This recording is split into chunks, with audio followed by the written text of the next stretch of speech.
सेवा बहुत कठिन वस्तु है। सेवा भगवान की जिसने पधराली, प्रियाजू की पधराली सेवा कर रहा है, आप समझो श्री जी के निकुंज में हो, संशय मत करना, सीधे आपको श्री जी अपनी सेवा में लेंगे। यदि सेवा विराज, देखो साधना का फल होता है, सेवा का फल नहीं होता। सेवा का सीधा फल होता है स्वामी के समीप नित्य सेवा में पहुंच जाना। आज तक हमें कहीं ऐसा प्रमाण नहीं मिला कि श्री जी की सेवा करने वाले की गति में अंतर हुआ हो। कहीं भी ऐसा, साधना से भ्रष्ट होते तो देखा गया, लेकिन श्री जी की परिचर्या करने वाला श्री जी को प्राप्त नहीं हुआ, ऐसा हमें अभी तक प्रमाण नहीं मिला।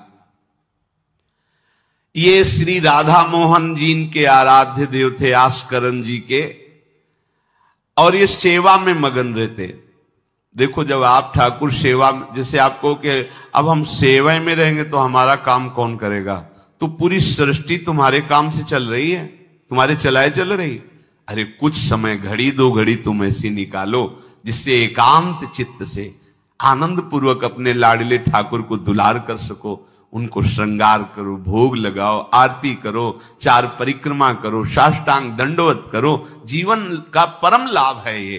पर नहीं, आप खाएंगे हलवा, गरम गरम पकौड़ी, चाय, और ठाकुर जी के सामने वो सफेद वाले दाना नहीं आते, चिरौरी रख दो अरे भाई तुम क्या कर रहे हो, चोरी कर रहे हो तुम। घर में ठाकुर विराजमान, घर के मालिक विराजमान, हमें जल्दी ऑफिस जाना है, गरम गरम परेठा, ये वो सब, और ठाकुर जी के सामने। हम तो देखते हैं जैसे कोई ठाकुर जी के दर्शन कराने के लिए लाता है तो 4 टाफी, वो भी प्लास्टिक से लिपटी हुई, मतलब देख केवल ले, खा भी नहीं सकते हो क्योंकि प्लास्टिक लगी हुई, ऊपर कवर एकदम ऐसे रखे हुए हैं। वो बोले हमारे लड्डू गोपाल हैं। जब गोपाल हैं तो टॉफी खोल पाएंगे क्या? अगर आपको टॉफी ही पवाली है तो आप खोल करके सुंदर एक कटोरी में रख करके थे, ऐसे 4 दाने चिरौरी रख दिए, कटे हुए मिश्री के टुकड़े रख दिए। अरे अनंत ब्रह्मांडों का भरण पोषण करने वाला तुम्हारी चिरौरी के लिए मर रहा है। हाँ, अगर तुम्हारे पास केवल चिरौरी ही है तो वो तृप्त हो जाएगा। तुम खाओ हलवा, उसको रखो, चिरौरी तुम पहनो, एक से एक बढ़िया कपड़ा, और ठाकुर जी के लिए अलग कपड़ा होता है दुकानों में, वो ठाकुर जी के लिए लेना है। पूजा, सत्यनारायण की पूजा की सामग्री गांव में जो परचून की दुकानें होती हैं कस्बों में, उनमें अलग होती है। बोले सुपारी देना, तो बोले पूजा के लिए, बोले हाँ, वो सड़ी सुपारी का अलग बैंक होता है, वो पूजा के लिए जाएगा। प्रभु के लिए तुम ऐसे चिरौरी रख देते हो। वो नारियल भी जिसमें पाली लो, देखो ना कथा, सत्यनारायण की कथा करनी, हमें नारियल दे दो। वो सूखा नारियल जो किसी काम में ले जाएगा वो सत्यनारायण के पास जाएगा। वो कपड़ा टून का ना पहन सकते हैं, ना ओढ़ सकते हैं, ना बिछा सकते हैं, ना पोछा लगा सकते हैं, वो ठाकुर जी के लिए बलिहारी है श्रद्धा। तो भी ठाकुर जी भी ऐसी व्यवस्था करते हैं, ना पहनने लायक ना ओढ़ने लायक, ऐसा तुम्हें नया जीवन देंगे, जरूरत ही नहीं पड़ेगी कपड़े की, घूमो वैसे ही। हाँ, जरूरत ही नहीं पड़ेगी, अन्य योनिया नहीं, कोई जरूरत नहीं है, घूमो।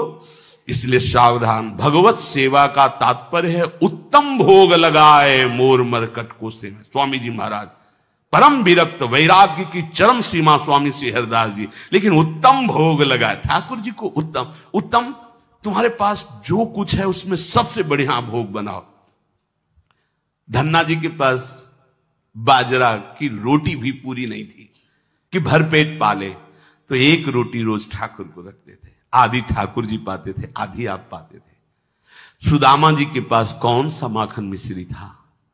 वो तंदुल जो पछोरने से बाहर निकलते हैं, किसी काम में नहीं, वो लेके गए थे। ठाकुर जी पाते हो कहते आज मैं तृप्त हो गया। सबरी जी के पास क्या था? क्या था? जंगली बेर, कहीं कड़ुआ कसेला ना हो, इसलिए चख के मेरे रघुनाथ जी को कहीं कसेला ना लगे। प्रभु वाह वाह करके पा रहे। विदुरानी जी ने कौन सा 56 भोग पवाया? केले के छिलके, भाव दशा में डूबी हुई। देखो हमारे ठाकुर को कुछ नहीं चाहिए, भाव से समझिए। ये बिहारी जी को 4 घंटे बैठने के लिए 10-10 लाख रुपए का फूल बंगला निकला, काम थोड़ी चलाया जाता है। अरे हमारे लाडले सरकार है, अगर 4 घंटे बैठ गए 10 लाख खर्चा हो गया तो क्या? अनंत ब्रह्मांडों का सृजन करने वाला ठाकुर हमारे पास नहीं है, तो ठाकुर जी को आपका भाव चाहिए। और आप तो सो बढ़िया पलंग में, और ठाकुर जी को एक छज्जा में विराजमान किए, छज्जा में ऐसे उतर नहीं सकते, मतलब कूदे तो वैसे ऊंचे, अगरबत्ती दिखा दी चले। आप तो ऐसे नहीं, अपने लाड़िले ऐसे प्यार करो, ऐसी जगह सिंहासन रखो कि उतर कर अगर आपके वन विहार करना चाहे तो उतर लेना, ऐसा विराजमान करो आराम से। वो एकदम वो से दीवार में ऐसी जगह, या तो बाहर वाले कमरे में, अपने कमरे में तो ठाकुर जी रहेंगे ही नहीं। अरे भाई, अगर घर में ठाकुर जी तो उठते बैठते निकलते, उनके दर्शन हो रहे, चोरी क्या? तुम तो हमारे घर के माई बाप हो, सब देखो, चोरी क्या आपसे? आपको जो अच्छा न लगे सुधार देना, ऐसे रहना चाहिए। बिल्कुल भगवत प्राप्ति निश्चित है। ये सेवा पद्धति है, बड़े भाव से आप इसको स्वीकार कीजिए। हमारे लाडले बड़े कृपालु हैं। अरे जहर पिला रही है छाती में लगा के तो परम पद दे रहे हो, तुम दूध पिलाओगे तो तुम्हें परम पद नहीं मिलेगा। पूतना जहर लेकर के पिला रही बाल गोविंद को, अभी 6 दिन के ठाकुर हैं, उसे परम पद प्रदान किया, और आप रोज सुंदर सुंदर भोग लगा रहे हो और तुम्हें भगवत प्राप्ति नहीं होगी। ठाकुर जी की आरती उतार रहे हो, बलिहारी जा रहे हो, उनके सामने कीर्तन कर रहे हो, नृत्य कर, विश्वास तो करो ना, तुम्हें भगवत प्राप्ति हो जाएगी। आस्करन जी ने एक चौकीदार पूजा गृह के बाहर बैठाल दिया और कहा कोई भी भीतर आने ना पावे, क्योंकि एक बार भी सेवा में विक्षेप मुझे बर्दाश्त नहीं। तो ठीक 10 घड़ी का इन्होंने भी नियम, जो नियम लो उसका निर्वाह करो। 4 घंटे। दिल्ली का बादशाह किसी कारण से उधर आया हुआ था, उसने कहा मुझे आस्करण जी से तुरंत मिलाया जाए। पहले तो राजा लोग होते थे और बादशाह, अब जैसे मुख्यमंत्री और प्रधानमंत्री, राष्ट्रपति। तो जो मुख्यमंत्री हैं ये राजा हैं प्रदेश के, और वो संपूर्ण राज्यों का बादशाह उसे कहा जाता था। आस्करण जी को शीघ्र हमारे सामने उपस्थित किया जाए। प्रार्थना की कि महाराज असंभव, इस समय आस्करण जी महाराज अपने ठाकुर जी की सेवा में हैं और उनका आदेश है 4 घंटे कोई हमसे बात ना करे। आस्करण जी को सूचना देने के लिए बार बार सेवकों को आदेश किया, पर कोई भी सेवक बादशाह की आज्ञा पर नहीं उतरा। हम अपने राजा से ऐसा नहीं प्रार्थना कर सकते। 4 घंटे। बादशाह को बहुत कष्ट हुआ कि हमारी आज्ञा का उल्लंघन।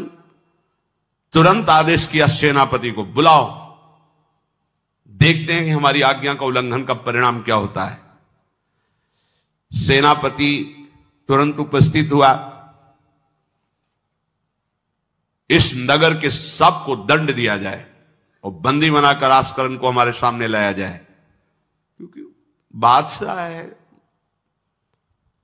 अब अहम तो विराजमान है ही है, कोई परमहंस थोड़ी है कि अहंकार लीन हो गया है। बताया गया कि ठाकुर सेवा में, भगवत आराधना में 4 घंटे उनके पास कोई सूचना नहीं पहुंचाएगा। बादशाह की आज्ञा का उल्लंघन करने के कारण सब सैनिक जितने थे दब रहे थे। महाराज की तो आज्ञा है कि सूचना न दो, पर यहां तो सब गड़बड़ हो रहा है। बादशाह ही नाराज हो गया। बड़ी घबराहट पूरे नगर में फैल गई और पूरे सैनिकों में फैल गई। ये नरवरगढ़ ग्वालियर से दक्षिण में है। आस्करण जी ना शिकार खेलते थे, ना किसी को दंड देते थे, बस केवल भगवत सेवा, नाम जप, नाम कीर्तन, पूरे नगर को सब सुविधा, सबके घर में ठाकुर सेवा, सबके यहां नाम कीर्तन सुनाई देना चाहिए। जिसको जो जरूरत हो राज दरबार से ले जाए। किसी को लग सकता है अगर ऐसे बढ़ता रहेगा तो राज खजाना खत्म हो जाएगा। नहीं, अज्ञान से तुम सोचते हो। एक बार पूज्य पादुड़िया बाबा के यहां 500 लोगों का भोजन बना। अब वहां उत्सव में 5000 से भी अधिक लोग आ गए, तो जो सेवक जन थे, भंडारी थे, भाग के आए, बाबा अब तो बहुत ही हानि हो जाएगी, क्योंकि सब लोग आ गए, 5000 के लगभग लोग हैं और 500 का ही भोजन बना है। बाबा जी ने कहा घबराने की जरूरत नहीं, गए अपना ऊपर का चला ऐसे डाल दिया जो रसोई बनी हुई थी, बोले इसे खोलना नहीं, बस बांटते जाओ। सब पा चुके, जितना बना था ना वो भगवत प्रताप। हरिराम व्यास जी की बेटी का ब्याह, रात्रि में बारातियों के स्वागत के लिए एक से एक सुंदर पकवान बने हुए थे, क्योंकि जिनके चेला मधुकर शाह राजा थे उनके पास कमी क्या, सब सुविधाएं। हरिराम व्यास जी ने सोचा ये संसारी आदमी इतने सुंदर सुंदर पकवान पाएंगे, ये तो ठीक नहीं है। वृंदावन के संत जन लेंगे तो अपने ठाकुर का भोग लगाएंगे, पाएंगे, कीर्तन करेंगे। कोतवाल को बुलाया वृंदावन के और कहा सब वैष्णव जनों को कह दो कि तुरंत आ जाओ, रमनिया ले जाओ। देखो कैसी भावना है, बेटी का ब्याह है। बोले संसारी आदमी बाराती क्यों पाएंगे, अब आप हो तो कह दे अरे इज्जत चली जाएगी, बाबा जी को खवाने से क्या इज्जत है, बारातियों को खवाएंगे तो इज्जत बनेगी। ये किसकी, देहाभिमानियों की। और अपनी इज्जत क्या है, श्यामा श्याम। अगर रसिकों को पवाएंगे तो हमारी इज्जत बन जाएगी, श्यामा श्याम प्रसन्न हो जाएंगे। तो श्यामा श्याम प्रसन्न हो जाएंगे, बाराती भूखे रहेंगे, ऐसा कैसे हो सकता है, ऐसा हो ही नहीं सकता है। हरिराम व्यास जी के, अब उनके लिए तो कोई रोक नहीं, उन्हीं की बेटी का तो ब्याह है। जो भंडारे में सब जमा थे, लड्डू गुलाब जामुन ये वो सब भर भर के अमनिया, ले जाओ ले जाओ। अब ब्रजवासी संत जन सबको बांट दिया, पर जितना भंडारा था उतना ही बना रहा। कर तुम अकर तुम अन्यथा कर तुम सर्व समर्था सा ईश्वरा। तुम प्रभु के लिए समर्पित हो तो तुम्हारे यहां हानि कैसे हो सकती है कि हम भाई ठाकुर सेवा में समय देंगे तो हमारा काम बिगड़ जाएगा, ठाकुर जी की भोग राग की बात करेंगे तो पैसों की कमी हो जाएगी। पक्की मूढ़ता है, ये ऐसा व्यापार है ठाकुर सेवा संत सेवा, ऐसे करो और कई गुना बढ़कर के हाथ में आ जाएगा, देख लेना। क्योंकि सब दुखों का कारण पाप है, और जब ठाकुर सेवा संत सेवा तो इससे पाप नष्ट होते, जे ही पाप नष्ट हुए सुख का मार्ग खुल गया। पर